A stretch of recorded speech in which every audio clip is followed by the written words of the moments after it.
My name is Peter Ransom. I teach mathematics at the Mountbatten School near Romsey in Hampshire, and today I'm going to do a little bit of reflection geometry with the TINspire, which I call Barts Parts.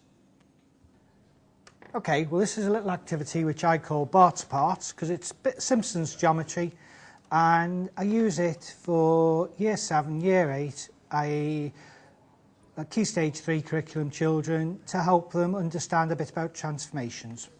So what I've got here is a new document, and what I'm going to do now, I'm going to select a shape to draw. So we'll go for the Polygon Tool, because basically Bart's head is an irregular polygon. Okay, so if we do that, if we come down,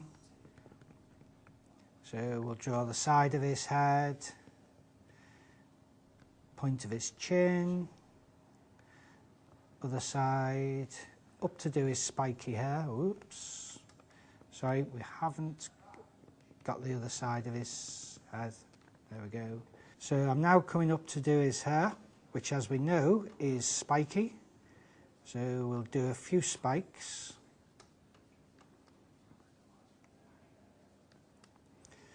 Three spikes will do for today.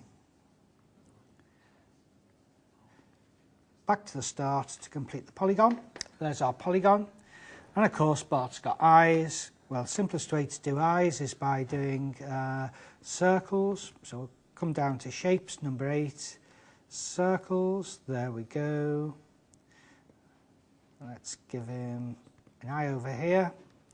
There's his pupil. And there's one eye. We'll give him another eye and we'll quit at that point. We won't bother with the mouth, though in the classroom we'd do that. Now if we want to reflect Bart, of course we need to talk about what we're going to reflect him in. We need the mirror line or the line of symmetry for when the shapes are done. So let's now just draw a line, number 6. We're going to draw a line segment. So one point there, bring it down, do another point, and what we're now going to do is we're going to reflect Bart in that line. So if we go for the transformations, A, we're going to reflect number 2.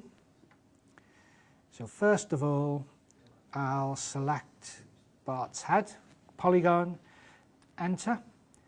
And as we move along, it's quite nice because once we get to the line, then the segment becomes highlighted and we can see where the rest of Bart's head's going to be.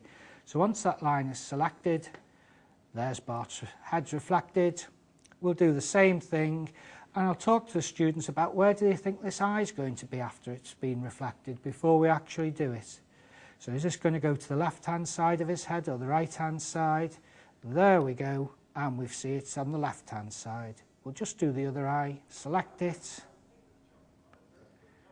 and reflect it. Now the nice thing is if we go for the pointer, that's 1 and 1, we can now grab part of Bart's hair, or any part of his anatomy that we've drawn, that is, and of course we can move it and we can see how the reflection alters. Or we can grab the mirror line.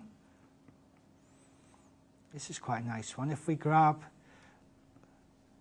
the whole segment, we can see that the distance of Bart from the line is the same on each side, and we can check that by using the measuring tool by constructing a line segment from corresponding parts of Bart's head.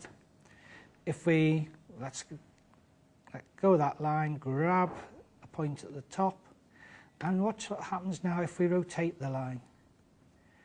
This gets over one misconception that I find children have, that they have problems reflecting in a diagonal line and they tend to not realise what's happening. But after they've seen this, it helps remind them of exactly where the reflection's going to be. So if we kind of put that over to be at roughly 45 degrees, we could see that Bart's head in fact gets rotated, well, it appears to get rotated by about 90 degrees. Of course it's not a rotation, it's a reflection. So and we get over. We've done quite a bit of creativity within the classroom there, which of course is one of the key concepts of the new Key Stage 3 national curriculum.